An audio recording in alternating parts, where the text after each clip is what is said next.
السلام کے انبیاء علیہ السلام پہلے بھی آئے، شریعت نے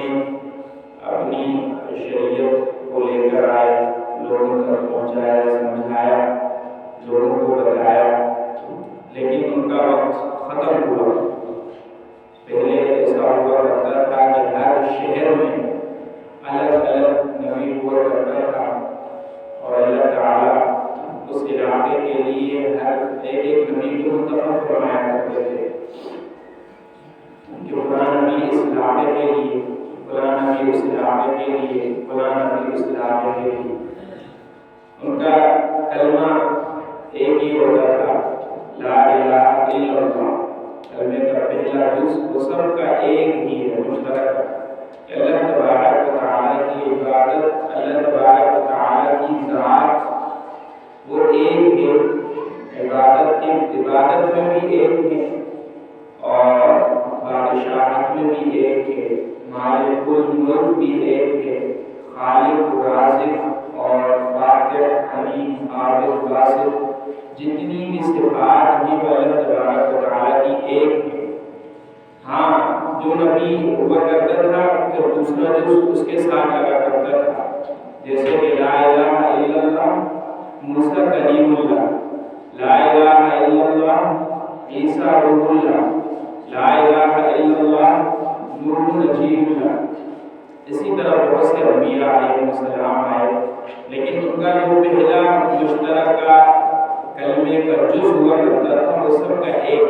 کہ اللہ تبارک و تعالیٰ کی ذات اس جیسا کوئی نہیں، نہ عبادت کے اندر نہ اس کے ساتھ کسی کو شریک کرنا ہے۔ لیکن وقت کے ساتھ ساتھ چونکہ نبی علیہ السلام، نبی کریم صلی اللہ علیہ وسلم نے اس دنیا میں آنا تھا اور نبیوں کا سردار بن کے آنا تھا، اور ان کے لیے اس کائنات کو تخلیق کیا گیا تھا۔ جیسے کہ کسی بھی مجلس میں، کسی بھی جلسے جلوس میں ہمیشہ یہی اصول رہا ہے کہ پہلے چھوٹے چھوٹے لوگ آ کے اپنی بات بتاتے تھے لوگوں کو، ہر ایک کی باری آتی، غلام کو بات سمجھاتا اپنے طریقے سے، غلام بات سمجھاتا ہے اپنے طریقے سے۔ لیکن جب اس مجلس کے جو مہمان خصوصی ہوں، اس مجلس کے جو روح رواں ہوں، اس مجلس کی جو اصل شخصیت ہو، عموماً دنیا کا قانون یہی ہے کہ اس کو آخر میں بلایا جاتا ہے، اور اس کی تقریر کے بعد اس کی اختتامی کلمات کے بعد وہ جلسہ بھی ختم ہو جائے گا، وہ جو جلوس تھا وہ بھی ختم ہونا ہے، اور کتنی بڑی محفل ہو لیکن اس آدمی کی تقریر کے بعد، اختتامی کلمات کے بعد مجلس کے ختم ہو جانا ہوتا ہے۔ بالکل اسی طرح پہلے بھی انبیاء آئے، سب نے آگے بات کی کہ اللہ تعالیٰ کی ذات کو اکیلا مانیں، بتوں کی عبادت چھوڑ دیں، ستاروں کی عبادت چھوڑ دیں، جنوں کی عبادت چھوڑ دیں، فرشتوں کی عبادت کرنا چھوڑ دیں، اور اللہ کی ذات کے علاوہ کسی اور سے مانگنا چھوڑ دیں، اللہ تعالیٰ کے ساتھ کسی کو شریک کرنا چھوڑ دیں۔ راستہ کامیابی کا ایک ہی ہے کہ اللہ تبارک و تعالیٰ کی ذات ہمیشہ سے تھی، ہمیشہ ہے اور ہمیشہ رہے گی۔ یا حی، اللہ تعالیٰ فرماتے ہیں اللہ لا الہ الا هو الحی القیوم، اللہ تبارک و تعالیٰ کی ذات وہ اکیلی ہے۔ حی کا مطلب ہمیشہ زندہ رہنے والا، سب سے پہلے بھی تھا، اب بھی ہے، اور سب جو ہے وہ ہمیشہ اللہ تعالیٰ کی ذات حیات رہے گی، اور قیوم بھی ہے، ہمیشہ اللہ تبارک و تعالیٰ کی مالکیت، بادشاہت کو قائم اور دائم رہے گی، پہلے بھی اب بھی اور آخرت کے اندر بھی بادشاہ وہ ایک ہی ہے۔ لمن الملک اليوم، آخرت کے اندر اللہ تبارک و تعالیٰ اعلان کریں گے، سب کو بلائیں گے کہ فلاں بادشاہ نے لوگوں کو اپنی طرف جو ہے وہ بلایا، کہا کہ میرا کہا مان لو کامیاب ہو جاؤ گے۔ اور جو ہے وہ فرعون نے کہا کہ میں ہی انا ربکم الاعلی، میں تمہارا رب ہوں، میری بات مان لو کامیاب ہو جاؤ گے۔ لیکن پھر کیا ہوا؟ اللہ تعالیٰ نے پورا جو ہے وہ قصہ بیان فرمایا ہے حضرت موسیٰ علیہ السلام کا، کہا کہ اس فرعون کو اچھے طریقے سے جا کے دعوت دے دو اور اس سے کہو کہ ابھی وقت ہے واپس آ جاؤ اور اللہ تعالیٰ کی ذات کو ایک مان لو۔ لیکن نہیں، پھر اور جیسے کہ حضرت موسیٰ علیہ السلام کے بارے میں آتا ہے، اللہ تعالیٰ نے ان کو ایک لاٹھی دے رکھی تھی جو ان کا معجزہ تھا۔ لاٹھی کو اگر زمین پر پھینکتے تو وہ سانپ بن جاتا، اور اسی سانپ کو اگر ہاتھ میں پکڑ لیتے تو پھر کیا ہوتا وہ پھر دوبارہ لاٹھی بن جاتی۔ اسی طرح پھر ایسا ہوا کہ فرعون نے جب یہ منظر دیکھا کہ اس موسیٰ کے پاس جو ہے وہ لاٹھی ہے اور زمین پر مارتا ہے تو سانپ بن جاتا ہے، اس نے اپنے پوری سلطنت میں اعلان کروایا کہ جتنے بھی جادوگر ہیں وہ سارے آ جائیں اور سب نے اپنا کرتب دکھانا ہے۔ پھر ہم ایک دن مقابلہ رکھیں گے موسیٰ علیہ السلام سے کہ وہ نبی ہونے کا دعویٰ کرتا ہے، حالانکہ میں سب سے بڑا ہوں، میرے پاس ہر چیز ہے، طاقت ہے، قدرت ہے، ہر چیز میسر ہے میرے پاس۔ فرعون تو غریب ہے، اس کے پاس کچھ بھی نہیں اور وہ خود کو نبی کہلاتا ہے۔ خلاصہ کلام یہ ہوا کہ حضرت موسیٰ علیہ السلام کو بلایا گیا، کہا کہ فلاں تاریخ مقرر ہے، اس دن آ جانا، اور میں نے اپنے ساری سلطنت کے جادوگروں کو بلایا ہے اور اپنا تم کرتب دکھانا جو لاٹھی ہے تیرے پاس، اور میں پھر اپنے جادوگروں سے کہوں گا کہ یہ لاٹھی جو کرتب تمہارا ہے وہ بھی دکھائیں گے۔ ایک دن مقرر ہوا، تاریخ طے ہوئی، اس دن سب آ گئے، اور تاریخ میں آتا ہے کہ حضرت موسیٰ علیہ السلام نے ان جادوگروں سے بھی کہا تھا کہ اگر میری بات سچ ہو گئی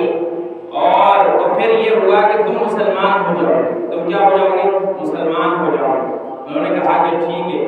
پھر حضرت موسیٰ علیہ السلام اور جتنے جادوگر تھے سب کے پاس اپنا کرتب تھا، تو پھر حضرت موسیٰ علیہ السلام نے کہا کہ تم اپنا کرتب دکھاؤ، تو سب کے پاس جو تھا، کسی کے پاس لاٹھی تھی، کسی کے پاس کیا رسیاں تھیں، وہ ساری جیسے ہی لوگوں نے زمین پہ پھینکی تو وہ سانپ بن گئے۔ تو پھر حضرت موسیٰ علیہ السلام نے آخر میں اپنی لاٹھی کو اسی زمین پر پھینکا، وہ بھی سانپ بن گیا، اور جتنے بھی جادوگروں کے سانپ بنے ہوئے تھے ان کو اس نے کھا لیا۔ اور اس کے بعد پھر حضرت موسیٰ علیہ السلام نے لاٹھی اٹھا لی، تو سانپ کو اٹھا لیا تو پھر لاٹھی بن گئی۔ تو پھر ان جادوگروں نے اسی وقت فرعون سے کہا کہ ہمارے پاس جو سب سے بڑا کرتب تھا، جادوگری تھی، وہ یہاں ختم ہو جاتی ہے۔ اب یقین آتا ہے کہ اس سے بڑھ کر بھی کوئی چیز ہے جو اس موسیٰ علیہ السلام کے ساتھ ہے، یعنی اللہ تبارک و تعالیٰ کی ذات۔ تو پھر جادوگروں نے اسی وقت حضرت موسیٰ علیہ السلام پر اسلام بھی لایا اور جو ہے وہ اللہ تبارک و تعالیٰ کی ذات کو بھی مانا، موسیٰ علیہ السلام کی ذات کو بھی مانا۔ تو یہ نبی انبیاء علیہ السلام کا سلسلہ تا جو ہے وہ ابتدائے زندگی سے، ابتدائے زمانہ سے حضرت آدم علیہ السلام سے شروع ہے اور نبی علیہ السلام پر ختم ہوا ہے۔ اب نبی علیہ السلام کے بعد کسی نبی نے نہیں آنا، اور ان کی تعلیمات مکمل ہیں، اکمل ہیں، اور آپ علیہ السلام کی کوئی بھی حدیث کسی بھی چیز کے بارے میں اگر آپ دین سے معلومات لے لیں تو وہ آپ کو بتا دے گا۔ مثلاً آپ نماز کے بارے میں پوچھ لیں، کوئی بھی مسئلہ ہو تو آپ کو دین اسلام رہنمائی کرے گا۔ حج کے بارے میں کوئی مسئلہ آپ نے دین سے پوچھنا ہو، ہر ایک بات آپ کے وہم و گمان میں عام طور پر جو عام آدمی ہوتا ہے اس کو دین کے بارے میں اتنی معلومات نہیں ہوتی، چھوٹی سے چھوٹی بات وہ بھی دین اسلام نے بتائی ہوتی ہے، اور اس قدر کہ اگر میں اس کو ایک جملے میں کہوں کہ کعبۃ اللہ سے لے کر کعبۃ اللہ کے جتنے آداب ہیں طواف کرنے کے، وہاں عبادت کرنے کے، اور اللہ تبارک و تعالی کا گھر ہے اور اس کی کس قدر رعایت رکھی جاتی ہے، کعبۃ اللہ سے لے کر واش روم تک کے جتنے بھی آداب ہیں، واجبات ہیں اور مستحبات ہیں، اسلام نے ساری چیزیں بتائی ہیں کہ کعبے کے اندر کس طرح اپنے آپ کو جو ہے وہ اللہ تعالیٰ کی عبادت کرنی ہے، اور پھر اپنی زندگی میں یہاں تک کہ آخر میں اگر آپ نے قضاء حاجت کے لیے جانا ہے تو اسلام نے وہ طریقہ بھی بتایا ہے۔ اسلام صفائی ستھرائی کا بھی طریقہ بتاتا ہے۔ عبادات کے حوالے سے دیکھا جائے تو اسلام ایک مکمل ضابطۂ حیات ہے۔ حضور علیہ السلام خود تاجر تھے، اور وہ لوگوں سے، جیسے کہ ان کے بارے میں آتا ہے نا، حضرت خدیجہ رضی اللہ تعالیٰ عنہ جو حضرت حضور علیہ السلام کی پہلی زوجہ تھی، ان کے ساتھ بھی آپ علیہ السلام کا تجارت کا معاملہ ہوا تھا۔ خدیجہ نے کہا کہ میں نے سنا ہے تم جو ہے وہ تجارت کرتے ہو تو جس کا مال تجارت کے لیے لے کر جاتے ہو اس کو بہت زیادہ نفع ہوتا ہے، تو میں چاہتی ہوں کہ میرا مال جو ہے وہ اس سال تم لے کر جاؤ۔ تو پھر حضور السلام نے حامی بھر لی اور کہا کہ میں تجارت کروں گا۔ تجارت سے بہت زیادہ نفع بھی ہوا، پھر اس نفع سے جو نفع مقرر ہوا تھا آپ علیہ السلام کو دینے کا، اس سے زیادہ حضرت خدیجہ نے جو ہے وہ نفع دیا تھا۔ تو بتانے کا مقصد اسلام نے عبادات جتنی بھی ہیں ساری اے ٹو زیڈ، ایک سے لے کر جو ہے وہ 1000 تک، اگر آپ اس کو آخر تک لے جائیں، یہ ساری چیزیں اسلام نے بتائی ہیں۔ اور معاملات دیکھے جائیں وہ بتائے ہیں، اخلاق کو دیکھا جائے وہ بتائے ہیں، اور اسی طرح حسن معاشرت کو دیکھا جائے، گھر کے حال احوال کیسے ہوں، زندگی کیسے گزارنی ہے، ماں باپ کے ساتھ کیسے رہنا ہے، بڑوں کے ساتھ کیا، چھوٹوں کے ساتھ کس طرح بات کرنی ہے، اور اسی طرح جو ہے وہ کس طرح اپنے بڑوں کے ساتھ زندگی گزارنی ہے۔ ہر چیز، چھوٹی سے چھوٹی چیز بھی ہے وہ اسلام نے ہمیں بتائی، اور فرمایا کہ ان الدین عند اللہ الاسلام، آخرت کے اندر کامیابی کا راستہ، اس دنیا کے اندر کامیابی کا راستہ وہ کیا ہے؟ دین اسلام ہے۔ ہم نے اپنے اس 5 سے 6 7 فٹ کے اندر بھی اسلام کو نافذ کرنا ہے، ہم نے اپنی شکل و صورت بھی دین اسلام کے مطابق کرنی ہے، ہم نے اپنی بات کرنے کا جو لب و لہجہ ہے وہ بھی اسلام کے طرز کے مطابق ہو، اور اسی طرح ہم نے کسی کے ساتھ معاملہ کرنا ہو، تجارت کرنی ہو، اور کسی کو جو ہے وہ ہبہ دینا ہو، اور کسی کے ساتھ کسی طرح کا بھی تعلق قائم کرنا ہو، رشتہ داری قائم کرنی ہو، اگر آپ اسلام کے مطابق کریں گے، اسلام کو پڑھ کر کریں گے، معلومات نہ ہو تو آپ معلومات لے کے اور علماء کرام سے سوال جواب پوچھ کے اپنی زندگی گزاریں گے تو آپ کو ایک بہترین زندگی کے اندر سکون نصیب ہوگا۔ اور خصوصاً جیسے کہ سب سے بڑا جس پر دین قائم ہے، دین اسلام کے اندر داخل ہونے کے لیے پہلی شرط کیا ہے؟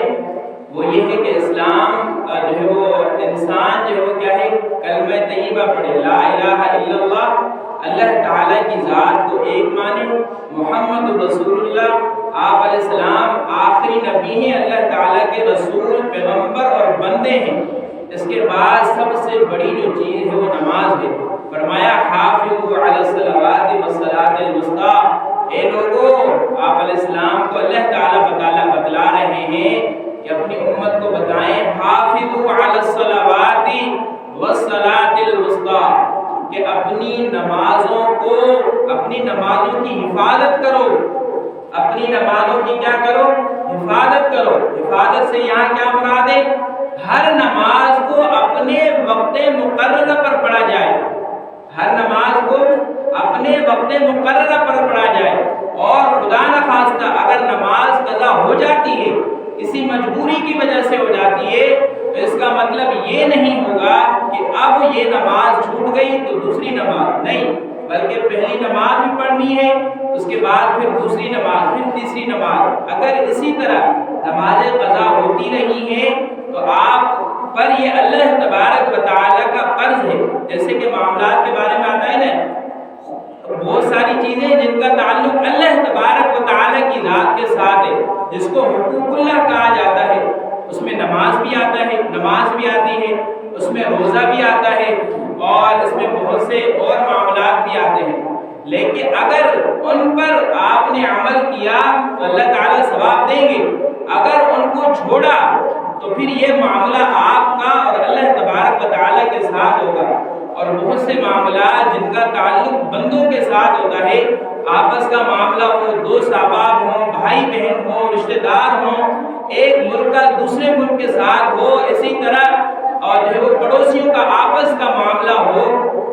یہ وہ معاملات ہیں جس کو حقوق العباد کہا جاتا ہے۔ اگر حقوق العباد آپ نے اپنی زندگی میں معاف نہیں کروائے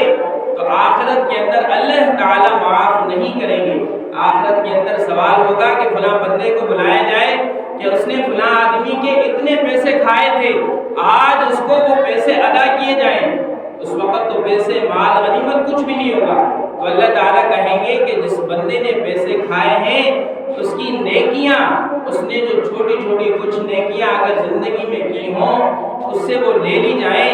اور جس بندے کا قرض ہے وہ اس کو دے دیا جائے۔ بالفرض اگر اس بندے کے پاس نیکیاں نہیں ہوئی، نمازیں نہیں پڑھی، صدقہ و خیرات نہیں، حج نہیں، زکوٰۃ نہیں، عبادت نہیں، ذکر نہیں، تلاوت نہیں، کچھ بھی نہیں، تو پھر اللہ تعالیٰ کا حکم ہوگا کہ جس بندے نے یہ پیسے کھائے ہیں تو اس بندے کے جو دوسرے بندے کے جو گناہ ہیں وہ اس بندے کے اوپر ڈال دیے جائیں۔ اگر اس کو پہلے جہنم کے جو ہے وہ پہلے گڑھے میں رکھا جاتا ہے، دوسرے میں، تو پھر اب اس گناہ کے بوجھ کے بعد پھر اور نیچے چلا جائے گا۔ تو یہ اس قدر زندگی ہمارے لیے آسان بنائی ہے اسلام نے۔ ان الدین عند اللہ الاسلام، اللہ تبارک و تعالیٰ کے ہاں بھی بہترین اور صراط مستقیم کیا ہے؟ وہ اسلام ہے۔ اسلام ہی بہترین راستہ، بہترین زندگی گزارنے کا اصول، اور اسلام ایک مکمل ضابطۂ حیات ہے۔ بشرط یہ ہے کہ ہم اس کو سمجھیں، اس پر عمل کریں، اپنی اولاد کو عمل کروائیں۔ جہاں کوئی پریشانی ہو علماء سے پوچھ لیں، اور اگر آپ سمجھتے ہیں کہ میں کسی عالم سے نہیں پوچھ سکتا تو آپ موبائل کے اندر بھی بہت سارے گروپ ہوتے ہیں، اس میں آپ مسائل کے گروپ کو جو ہے وہ ایڈ کر لیں، اس میں آپ فرینڈ بن جائیں، تو وہاں آپ مسئلہ پوچھ لیں تو وہاں بھی آپ کو معلومات مل سکتی ہیں۔ جو میں نے کہا آپ نے سنا، اللہ تعالیٰ اس کو سمجھنے، اس پر عمل کرنے کی توفیق نصیب فرمائے۔